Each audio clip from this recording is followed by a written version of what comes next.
Lihat, kelahiran Yesus, kematian Yesus, semua orang lihat. Tapi Yesus bangkit, gak semua orang lihat. Sama juga hari ini. Kematian akan dialami oleh semua orang. Tapi kebangkitan gak semua orang alami. Hanya orang-orang yang percaya kepada Kristus yang akan mengalaminya.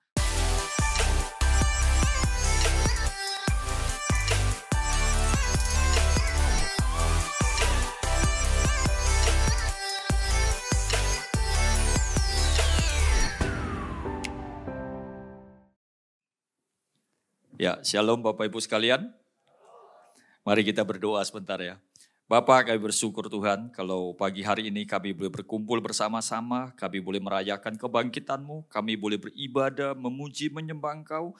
Dan biarlah sebentar Tuhan, Kau lawat kami dengan firman-Mu, urapi hamba-Mu, urapi setiap umat-Mu Tuhan, berkati pemberitaan firman-Mu. Kami butuh firman-Mu Tuhan. Berbicaralah bagi setiap kami dalam nama Tuhan Yesus. Amin.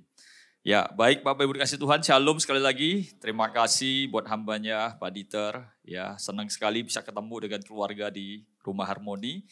Kami memang sama-sama melayani di Rayon 1H, Saudara. Jadi tadi perkenalannya agak sedikit berlebihan, Saudara, ya. Ya. Jadi kalau kita dalam pelayanan, struktur organisasi itu memang ada jenjang jabatannya. Itu biasanya hanya untuk membedakan tanggung jawab kita sampai di mana, Saudara. Tapi setelah di luar organisasi, dalam pelayanan, dalam berjemaat, apalagi kehidupan sehari-hari, Saudara dengan saya nggak ada bedanya. Amin, Saudara.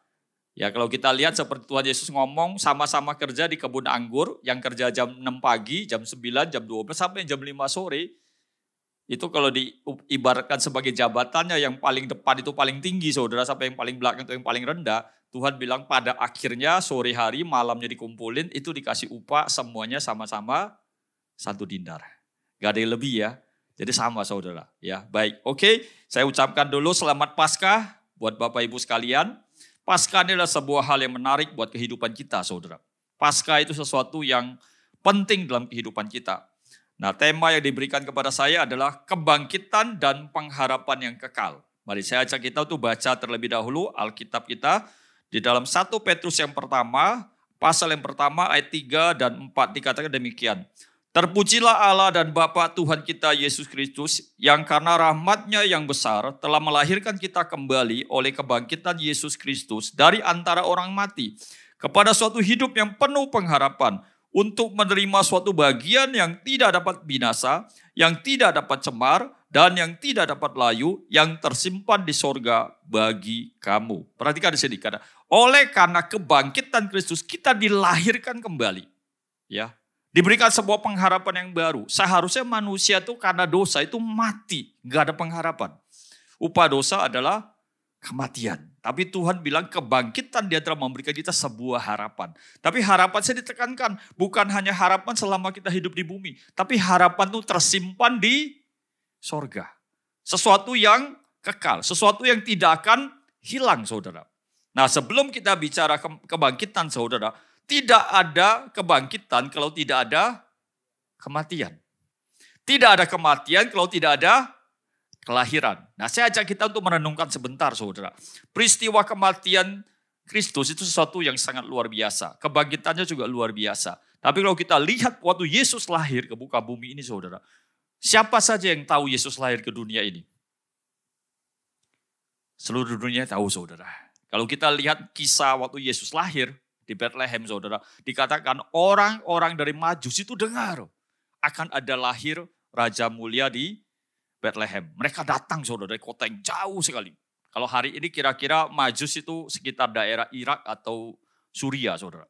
Itu jaraknya bisa sekitar ribuan kilometer. Kalau dia jalan pakai onta, itu kurang lebih bisa sekitar 1-2 bulan baru nyampe, Saudara. Mereka dengar.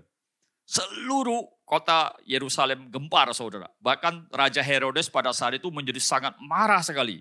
Waktu kelahiran bayi Yesus dikatakan bahwa dia memerintahkan supaya semua bayi di bawah umur 2 tahun itu dibunuh. Itu kelahirannya. Semua tahu, sorga bersuka cita, para gembala di padang bersuka cita, dan semua bersuka cita. Perhatikan waktu Yesus mengalami kematian. Siapa yang tahu? Seluruh penduduk kota Yerusalem tahu, Saudara. Betul ya? Satu kali Yesus bangkit dari kematian, terus ada 2 orang murid Yesus, yang satu bernama Kleopas, karena dia putus pengharapan, dia lihat Yesus bangkit, tapi mereka gak lihat, saudara. Akhirnya mereka putus asa, mereka mau pulang kampung ke Emmaus. Dalam perjalanan tiba-tiba Yesus muncul, saudara.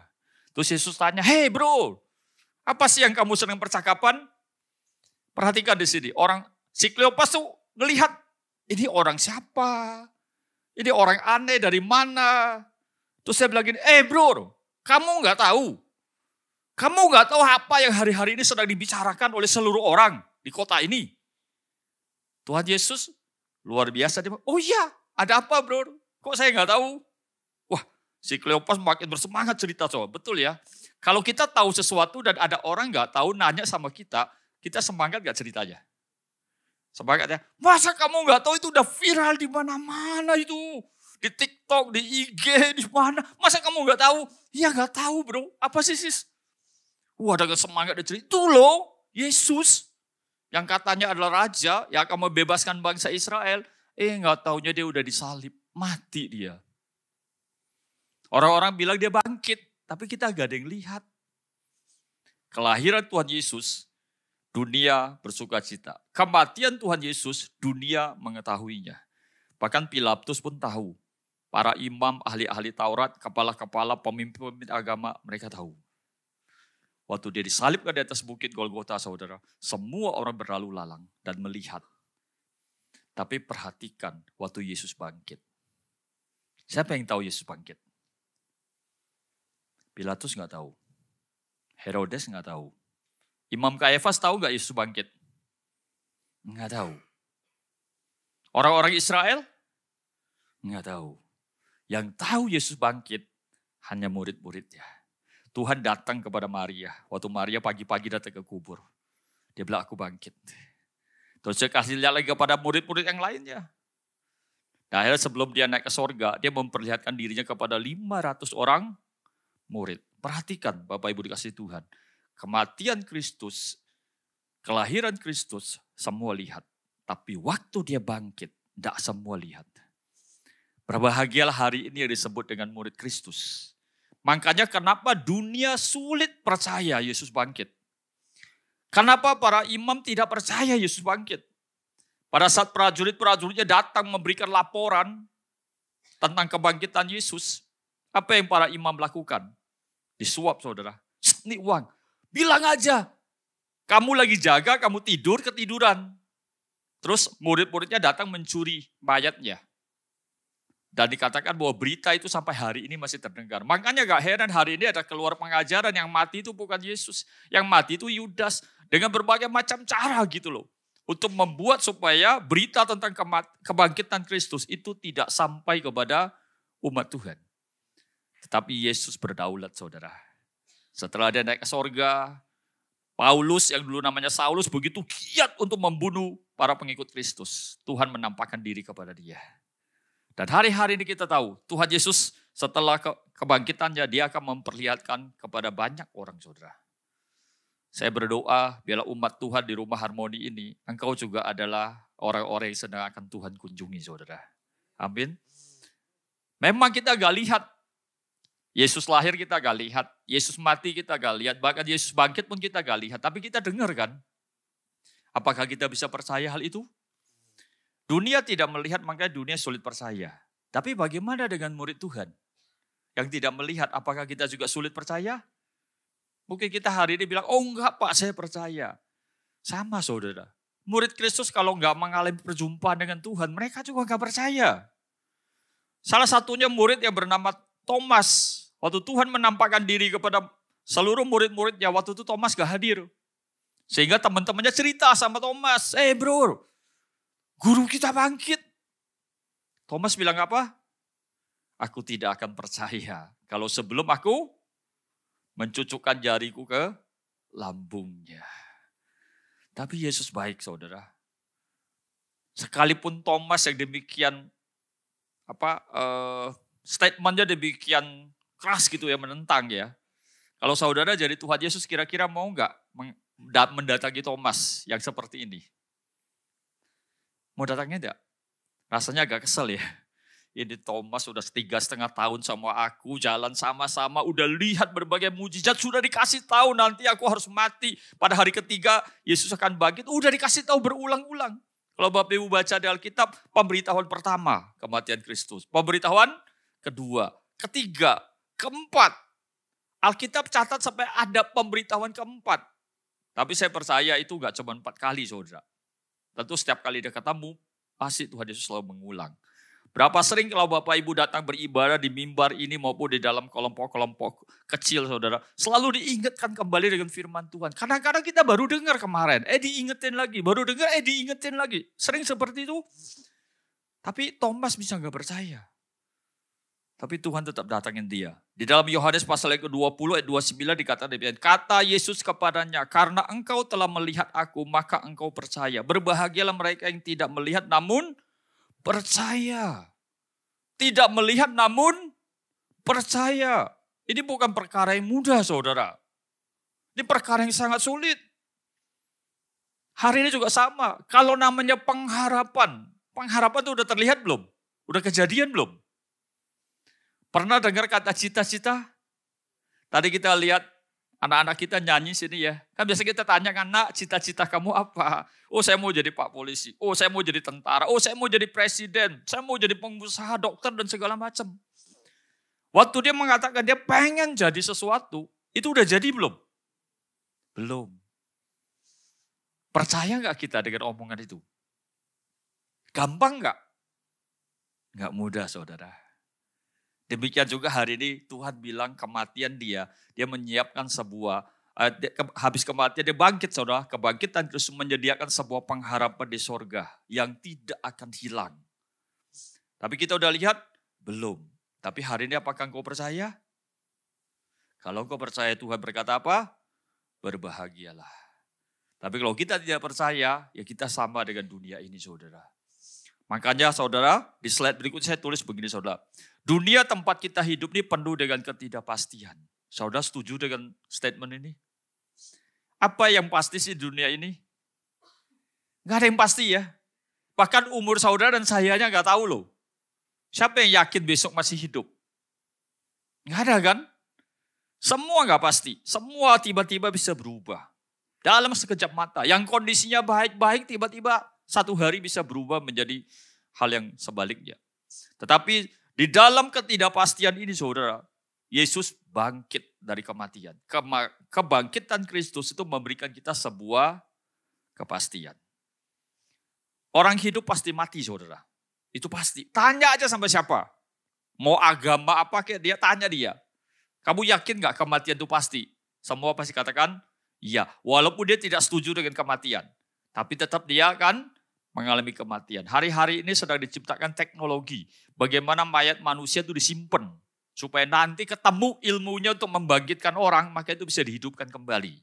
Saya percaya Bapak Ibu udah lihat ini. Udah mulai rame di media-media sosial, udah diberitakan saudara. Kenapa? Karena memang manusia tidak pengen mati. Tapi kematian itu sebuah kepastian. Tetapi yang jelas kebangkitan tidak semua orang alami. Lihat. Kelahiran Yesus, kematian Yesus, semua orang lihat. Tapi Yesus bangkit, gak semua orang lihat. Sama juga hari ini. Kematian akan dialami oleh semua orang. Tapi kebangkitan gak semua orang alami. Hanya orang-orang yang percaya kepada Kristus yang akan mengalaminya. Makanya hari ini sangat penting saudara. Di dalam 1 Korintus 15 ayat 3 dan 4 dikatakan demikian. Perhatikan kata-kata Rasul Paulus ini kepada jemaat di Korintus. Sebab yang sangat penting, perhatikan sini, yang sangat penting telah kusampaikan kepadamu, yaitu apa yang telah kuterima sendiri. Ialah bahwa Kristus telah mati karena dosa-dosa kita. Kristus telah mati karena dosa-dosa kita. Kristus mati bukan karena dosa dia. Dia mati karena dosa saudara dan dosa saya. Tapi ada bagian kata berikutnya yang kita perlu perhatikan dari saya kasih warna kuning. Sesuai dengan kitab suci. Terus berikutnya ayat keempat. Bahwa ia telah dikuburkan, benar tidak dikuburkan. Sampai hari ini kuburnya masih ada saudara. Kalau Bapak Ibu pergi ke Yerusalem, ke Israel, saudara bisa lihat kuburnya masih ada. Cuma ditulis kuburnya kosong. Karena dia sudah bangkit. Ya, dan bahwa ia telah dibangkitkan pada hari yang ketiga. Walaupun berita kebangkitan ini tidak semua orang bisa terima, karena memang tidak semua orang lihat. Satu kali saya pernah bertanya, berdoa lah, maksudnya berdoa, renung, saya tanya, bicara sama Tuhan. Tuhan, apa sih susahnya bagi Tuhan 2000 tahun yang lalu kalau bangkit dari kematian, memperlihatkan dirinya ke Imam Kayafas? Betul gak? Hei Kayafas, nih aku yang kau salibkan, aku sudah bangkit. Kira-kira Imam Kayafas bertobat gak? Kalau Imam Kayafas bertobat, kira-kira bangsa pilihan Tuhan bertobat gak? Lah kalau gitu selesai dong tugasnya. Bangsa pilihannya udah terima Mesias kan? Harusnya selesai kan? Tapi kenapa Tuhan gak menampakkan diri kepada Imam Kayafas? Why? Sampai hari ini saya gak ketemu jawabannya saudara.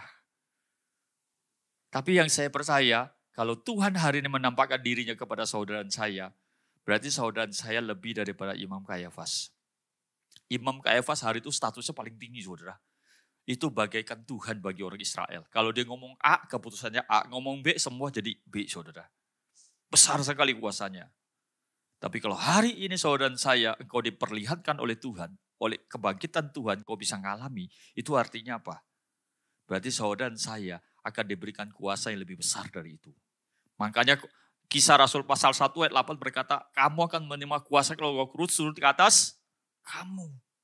Itu luar biasa saudara. Nah saya kembali ke ayat 1 Korintus 13, 15 ini saudara.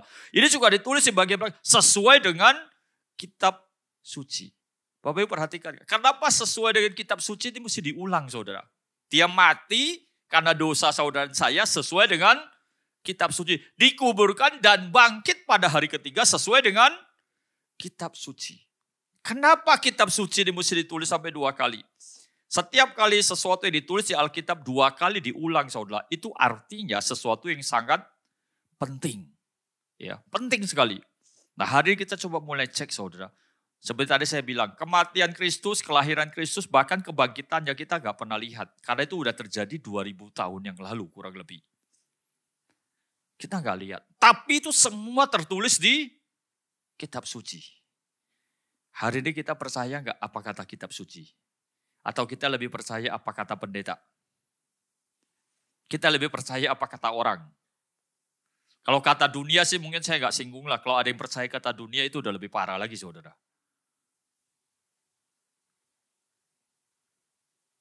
Orang-orang Israel pada zaman itu, mereka juga pernah lihat, mereka sudah dengar, Yesaya sudah menubuatkan jauh hari, sekitar 700 tahun lebih sebelum Kristus lahir. Yesaya sudah ngomong, nanti seorang anak darah akan mengandung dan melahirkan seorang Mesias. Mesias dia akan mati menanggung dosa seisi dunia. Mereka udah lihat. Bahkan pada saat orang Majus datang kepada Herodes, dia bilang, aku dengar, aku lihat ada bintang dari timur yang menandakan bahwa akan ada lahir seorang raja mulia di kota ini. Herodes kaget saudara. Dan apa yang dilakukan oleh Herodes, dia panggil semua para imam dan ahli Taurat, dikumpulin di kerajaan dia. Dia tanya, tolong selidiki, benar gak kata orang Majus ini? Nanti Bapak Ibu bisa baca di Alkitab, di kitab Injil ya, Matius. Orang Majus. Waktu para ahli Taurat dan orang-orang Farisi dikumpuli oleh Herodes, mereka mulai periksa saudara. Dan mereka kasih laporan sama raja. Raja, lapor. Apa yang dikatakan orang Majus benar. Memang di kitab kami sudah tulis Mesias akan lahir di sini. Waktu ahli Taurat ini bilang sama Raja Herodes, Mesias itu akan lahir. Dan dia mengkonfirmasi pernyataan orang Majus itu benar. Herodes percaya gak? Herodes percaya. Makanya dia kirim para pasukannya untuk membunuh semua bayi saudara. Tapi apakah para ahli Taurat dan orang-orang Farisi percaya? Mereka gak percaya. Makanya kenapa ditulis sesuai dengan kitab suci. Hari ini kita gak ngalami peristiwa itu. Tapi di Alkitab kita, di kitab kita ditulis. Nah hari ini kita mulai periksa. Saya lebih percaya kata firman Tuhan atau lebih percaya kata orang, saudara. Yang lebih parah lagi kalau percaya kata pendeta, saudara. Pendeta bisa salah ngomong nggak? Bisa. Gimana taunya kita salah ngomong? Dari mana taunya salah?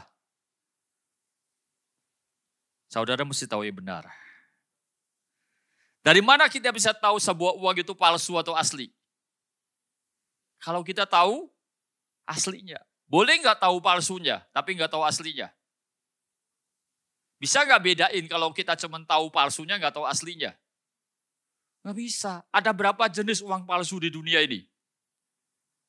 Dari zaman nenek moyang saya hidup, saudara, sudah ada uang palsu. Sampai hari ini masih ada. Dan uang palsu itu tiap generasi berubah. Tapi uang asli, dari generasi ke generasi, ya sama aja, saudara. Dan yang selalu, kalau yang namanya asli, selalu dipublikasikan secara umum. Ditulis secara resmi. Dirilis oleh pemerintah. Sama juga, saudara. Firman Tuhan yang asli, itu juga dirilis oleh Tuhan sendiri secara resmi.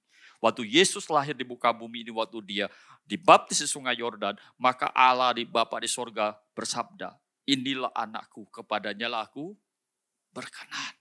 Itu dipromosikan, dikasih tahu, saudara. Suara itu didengar oleh Yohanes Pembaptis dan orang-orang yang ada di sekitar situ. Dan orang Israel, perhatikan, orang Israel itu selalu, sebelum seorang guru besar atau seorang nabi Tuhan itu muncul, itu selalu ada pendahulunya dulu. Makanya kenapa waktu itu Yohanes itu disebut sebagai hamba Tuhan yang mempersiapkan jalan bagi Yesus. Waktu Yohanes melihat Tuhan Yesus datang untuk dibaptis, Yohanes bilang apa? Inilah anak manusia yang akan menghapus dosa sisi dunia. Membuka tali kasutnya pun aku tidak layak. Aku membaptis kamu dengan air, kelak dia akan membaptis engkau dengan api. Makanya orang Israel waktu itu bisa percaya, saudara. Declare dulu. Nah hari ini, saudara, Alkitab yang ada di saudara pegang dan saya pegang, saudara. Mungkin sebagai hard copy atau yang ada di tablet atau di HP, saudara. Itu isinya, itu adalah firman Tuhan. Dan itu Tuhan catat tentang kehidupan Tuhan Yesus, kematiannya, kebangkitannya, dan tentang keadaan hidup kita. Pengharapan apa kita ada di sana. Dan apa yang akan terjadi dan apa yang akan Tuhan kerjakan. Semua tertulis di sana. Nah hari ini, apakah kita mempelajari Alkitab itu? Baca enggak? Kalau saudara enggak baca Alkitab dan saudara hanya ngandali dengar khotbah, saya mau kasih tahu. Saudara termasuk orang yang paling mudah untuk disesatkan.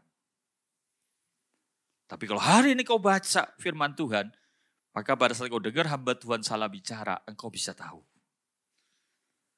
Engkau bisa ngerti. Ya. Hamba Tuhan juga manusia biasa, saudara.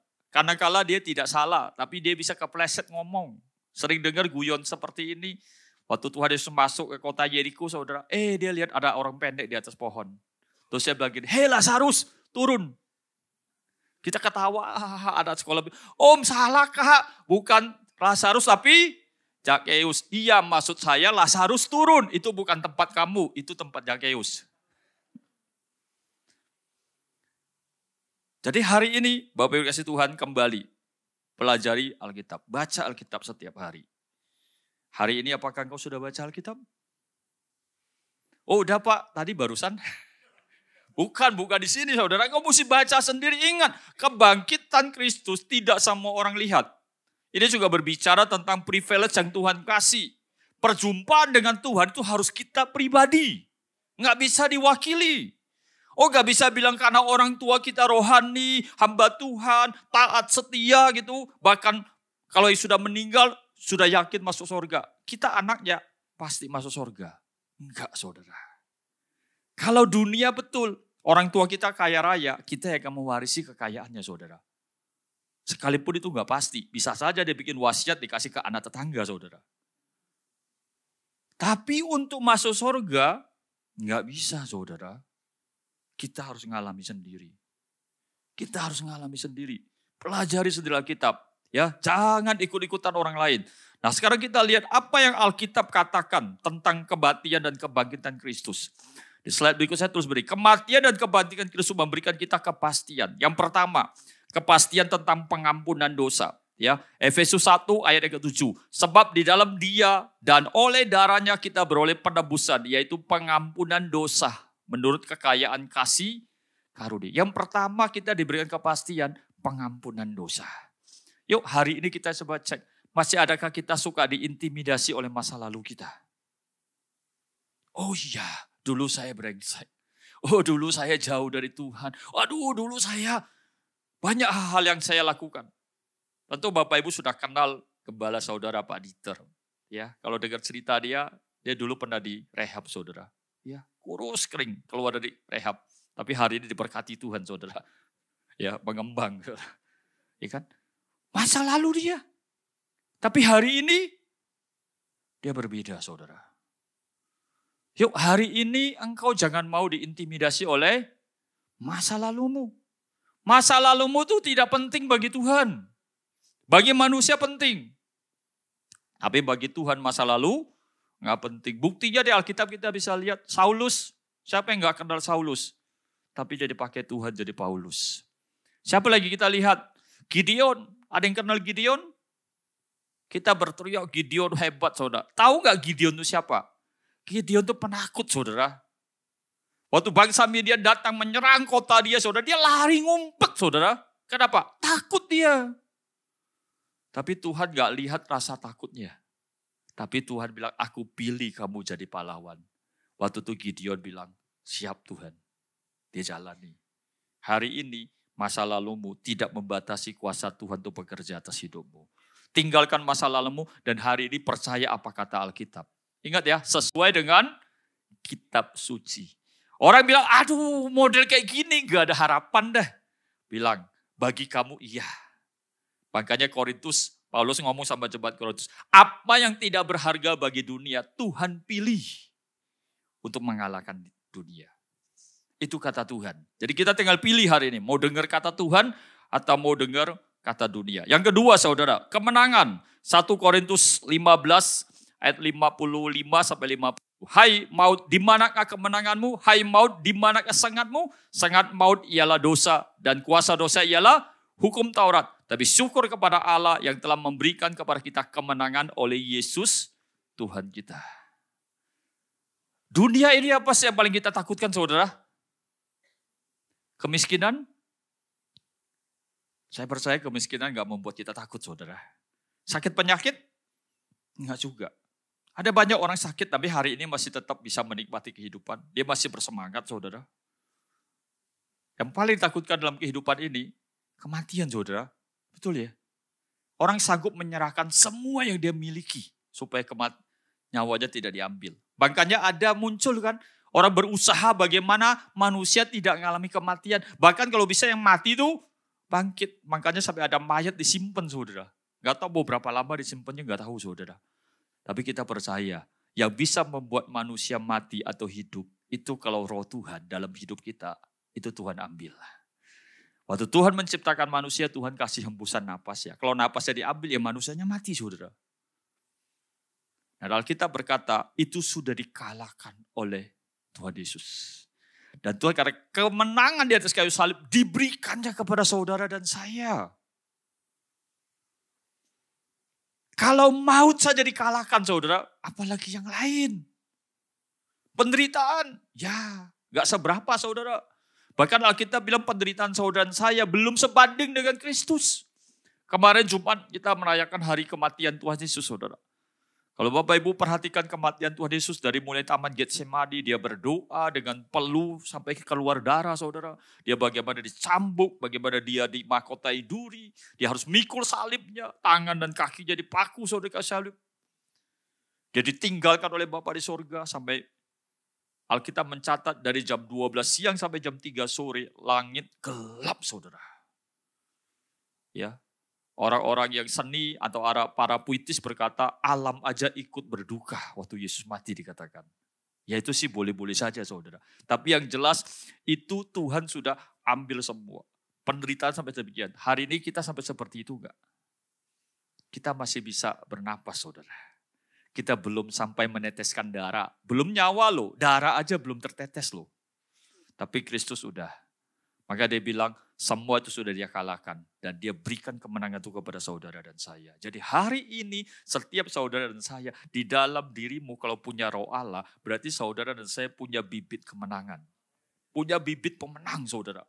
Jadi jangan hari ini jangan mau kalah dengan keadaan. Jangan mau kalah dengan situasi yang kau hadapi.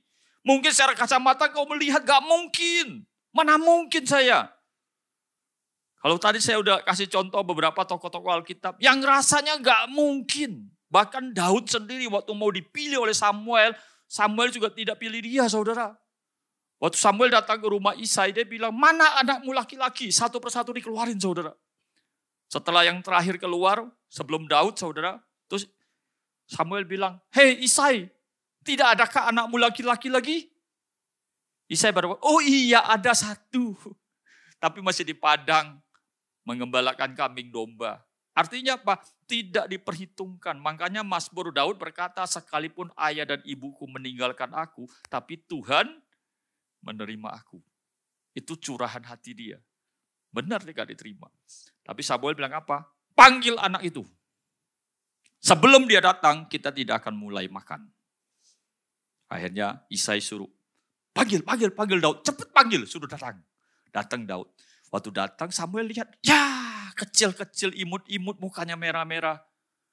Tuhan langsung bilang apa? Hei Samuel, jangan lihat parasnya, tapi lihat hatinya. Apa yang dilihat oleh Tuhan, itu hati. Apa yang dilihat oleh manusia adalah tampang di luarnya. Tuhan bilang apa? Ambil minyak, urapi dia. Dia yang aku pilih untuk menjadi raja atas Israel.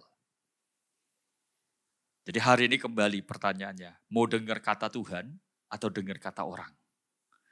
Kalau engkau dengar kata Tuhan, hari ini saya mau kasih tahu, di dalam dirimu kalau ada roh Tuhan, maka engkau adalah seorang pemenang. Amin saudara, ngomong sama diri saya pemenang. 1, 2, 3. Ngomong sama tetangganya, kamu pemenang. 1, 2, 3. Oke, kita pemenang saudara. Yang ketiga saudara, apa yang Alkitab katakan tentang kematian dan kebangkitan Kristus? Dia memberikan kita pengharapan yang pasti. 2 Korintus 1 ayat yang ke-20. Sebab Kristus adalah ya bagi semua janji Allah. Itulah sebabnya oleh dia kita mengatakan amin untuk memuliakan Allah. Alkitab bilang Kristus adalah ya bagi semua janji Allah. Kalau engkau sudah baca Alkitab, engkau akan menemukan begitu banyak janji Tuhan di Alkitab. Dan Tuhan katakan, Kristus adalah ya. Kalau bahasa kita sehari-hari, kalau Bapak Ibu datang ke bank, atau ke ATM, atau login internet banking, itu ada passwordnya saudara.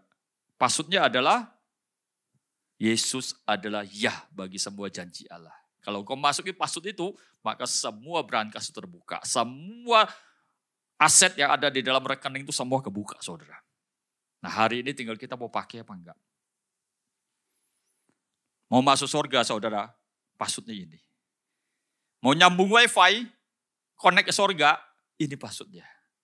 Tuhan sudah kasih. Jangan sampai kita sia-siakan, saudara. Orang dunia masih mencari. Bagaimana caranya Tuhan tunjukkan kami jalan yang lurus. Tapi sementara kita pegang firman Tuhan, Tuhan bilang situ sudah ada. Kalau sampai kita nggak tahu saudara, waduh. Betapa malangnya kita jadi orang Kristen saudara. Jangan seperti anak sulung ya, sama anak bungsu. Masih ingat perumpamaan tentang 2 anak. Yang satu bungsu, satu sulung. Yang si bungsu datang, papa aku minta warisan.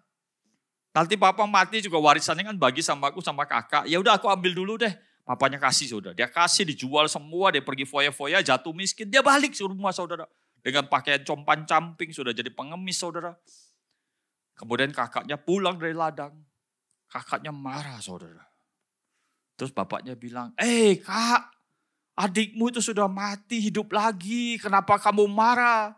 Kakaknya bilang apa sama bapaknya? Papa tidak adil. Aku bertahun-tahun melayani papa. Aku ada di rumah. Semua yang papa mau aku kerjain. Aku gak pernah melanggar perintah papa. Tapi kepadaku, papa gak pernah kasih aku 1 ekor kambing pun untuk aku pesta dengan anak-anak teman-temanku. Papanya bilang, nak, kamu kan anakku. Ini juga nanti milikmu. Semua yang aku punya, kamu yang punya. Tapi adikmu ini sudah mati, tapi balik lagi. Kamu gak mati di sini. Nikmati semua. Adikmu tuh di luar sana sampai makan ampas babi. Sebagai seorang kakak yang ada di rumah menikmati semua yang Tuhan sediain. Tapi dia tidak merasa untuk menikmati, saudara. Betapa malangnya anak sulung tersebut. Kadang-kadang kita sebagai anak Tuhan juga demikian, saudara. Kita hidup seperti orang yang gak punya pengharapan. Hari ini kalau kau punya pengharapan yang pasti, engkau tahu masa depanmu, dosamu sudah diampuni. Dalam dirimu Tuhan taruh bibit pemenang. Jadi harusnya kita memang jadi pemenang. Salah satu bukti kita pemenang apa? Dalam dunia kedokteran seringkali ilustrasi mengenai proses pembuahan, saudara. Pada saat sel telur dan sperma pria bertemu, saudara, dikatakan sel telur itu cuma satu. Ada yang dua lah, maka ada yang kembar, saudara. Tapi itu sangat jarang sekali. Satu. Tapi sperma prianya ada berapa banyak? Ribuan, kadang jutaan, saudara. Bayangkan jutaan itu lagi berebut untuk ketemu satu sel telur. Cuma satu yang jadi. Dan yang jadi itu adalah saudara. Berarti saudara dalam kandungan aja udah pemenang. Jadi saudara bisa lahir itu sudah pemenang. Kalau hari ini kau jadi pecundang, itu bukan salah Tuhan. Itu salahmu sendiri, saudara. Nah, kalau hari ini kau tahu kau pemenang. Dan Tuhan sudah bilang, Kristus adalah ya bagi sebuah janji Allah. Bagi saudara dan saya. Engkau hargai gak hidupmu? Engkau jaga gak hidupmu? Kalau hari ini misalnya saya contohin ini. Misalnya tiba-tiba nih. Pangeran Charles, saudara. Raja Charles mau turun tahta, saudara. Terus dia bilang begini. Halo, aku lihat kamu akan menggantikan aku jadi pewaris kerajaan Inggris. Aku pilih kamu untuk menggantikan aku. Dia bikin surat wasiat, dia bikin surat hukum, semua. Dipanggil semua anggota parlemennya, semua anggota kerajaannya. Terus diumumkan, dikirakan bahwa saudara akan menjadi pengganti dia. Tapi gak sekarang, 10 tahun lagi. 10 tahun lagi. Saya mau tanya, kalau saudara dapat hak itu, kira-kira dalam waktu hidup saudara 10 hari ini sampai 10 tahun ke depan, saudara jaga gak hidupmu? Jaga gak? Atau sembarangan? Udahlah, masa bodoh 10 tahun masih lama. Sembarangan aja hidup. Gak jaga hidup, gak jaga makan, gak jaga kesehatan. Dalam perjalanan, bawa kendaraan di mobil, di jalan ugal-ugalan gitu. Kalau mati ya sudahlah, gitu. Kita gak usah ngomong yang lain-lain, saudara. Kalau saudara punya barang berharga aja, itu dijaga gak? Dijaga ya. Ambil contoh tas saja, saudara. Mau tahu tas itu mahal atau tidak mahal, saudara? Lihat waktu dia kena gerimis, saudara. Kalau tasnya mahal ditaruhnya di mana? Disimpan gini ya. Tapi kalau tasnya murah, itu secara analogi barang berharga, saudara. Itu kita jaga. Sekarang kalau kau tahu hidupmu berharga, engkau gak jaga, berarti engkau tidak menyadari bahwa hidupmu berharga. Engkau tidak akan rusak hidupmu. Engkau tidak akan hancurkan tubuhmu untuk hal-hal yang tidak berguna. Engkau tidak akan isi kepalamu dengan hal-hal yang sampah, saudara. Ingat, orang-orang yang tidak menghargai hidupnya adalah orang yang tidak tahu dia punya masa depan, saudara. Tuhan berikan kita sebuah pengharapan. Dan pengharapan yang paling terakhir, saudara, yang kita harapkan dari Tuhan, saudara. Saya akan langsung lompat aja, buka di Yohanes 14 ayat 1 dan 3. Janganlah gelisah hatimu, percayalah kepada Allah dan percayalah juga kepadaku. Di rumah Bapakku banyak tempat tinggal. Jika tidak demikian tentu aku mengatakannya kepadamu. Sebab aku pergi ke situ untuk menyediakan tempat bagimu. Dan apabila aku telah pergi ke situ dan telah menyediakan tempat bagimu, aku akan datang kembali dan membawa kamu ke tempatku. Supaya di tempat di mana aku berada, kamu pun berada. Ini yang ngomong siapa? Tuhan Yesus. Tadi ingat sesuai dengan kata firman atau kata kitab suci. Ini Tuhan sendiri yang ngomong. Dia pergi menyediakan tempat bagi saudara dan saya. Dan dia akan datang kembali menjemput saudara dan saya. Sehingga di mana Yesus ada, di situ kita ada. Bukankah hari ini kita di bumi kita selalu berteriak, Tuhan mana hadiratmu, Tuhan aku ingin dekat dengan engkau. Dan Tuhan bilang, nanti ini pengharapan yang ada di sorga yang tidak akan pernah hilang. Di mana aku ada, kamu pun ada. Mulai dari hari ini kau mau jaga hidupmu. Apa yang tidak ada di sorga, saudara? Apa yang enggak ada di sorga? Apa yang tidak ada di sorga, itu jangan ada pada dirimu. Apa yang ada di sorga, itu yang ada pada dirimu. Maka ayat ini akan menjadi milikmu. Yang tidak ada di sorga yang pertama dosa. Dosa enggak ada di sorga, saudara. Segala jenis turunan dosa. Hidup yang tidak kudus, bohong, ya, hidup yang ugal-ugalan, yang tidak taat, itu semua di sorga enggak ada. Sorga itu semua tertib teratur, saudara. Setuju, saudara? Kalau di neraka, ya memang acak-acakan, saudara. Enggak ada keteraturannya. Jadi kalau hari ini kau tahu, engkau akan bertemu dengan Tuhan bersama lamanya. Jaga hidupmu. Jaga hidupmu. Dalam hal yang sepele, dalam hal keteraturan, ketaatan, jaga diri, kekudusan. Cara engkau berbicara. Kalau engkau baca di kitab Wahyu, Tuhan bilang apa? Malaikat dan para tua-tua di sorga Tuhan hanya berkata, kudus, kudus, kuduslah Allah. Kuduslah Tuhan. Nggak ada tuh maki-makian keluar dari mulutnya.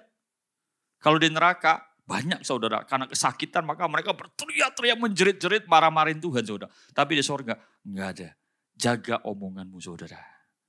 Kalau hari ini kau tahu orang berharga, engkau jaga omonganmu. Kalau engkau tahu hari ini kau akan jadi pemimpin bangsa yang besar, saudara. Engkau akan jaga omonganmu. Jangan sampai nanti setelah kau jadi pemimpin, kau dipilih, saudara, engkau dituntut. Ini dulu yang maki-maki saya nih. Ini dulu yang ngomongnya kurang ajar nih.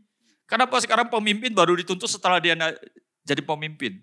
Waktu dia naik, baru mau naik, kenapa gak dituntut?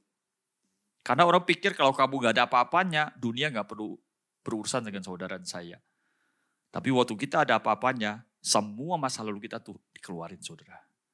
Nah, hari ini kalau kau tahu, engkau adalah pewaris kerajaan sorga. Jaga hidupmu. Yang mau katakan amin. Mari saya undang tim musik bisa kembali ke tempat saudara. Inilah yang Tuhan katakan. Hari ini kita mulai milih saudara. Engkau mau percaya kata orang atau percaya kata Tuhan. Kalau engkau percaya kata Tuhan, saya mau kasih tahu. Pelajari Alkitab. Dunia ngomongnya lain. Engkau bilang, aku percaya yang Tuhan katakan. Aku percaya apa kata Tuhan. Aku diberikan pengampunan. Dosa masa lalu semua Tuhan sudah ampuni. Jangan buat dosa lagi. Dan hari ini ingat, engkau dikasih bibit pemenang. Jangan mau kalah, tapi engkau harus jadi pemenang. Dan semua janji Tuhan itu buat saudara dan saya. Ada amin? Mari saya undang kita bangkit berdiri semua. Oh, Rabba Sandara Rabba Ya Basikiri Darababa.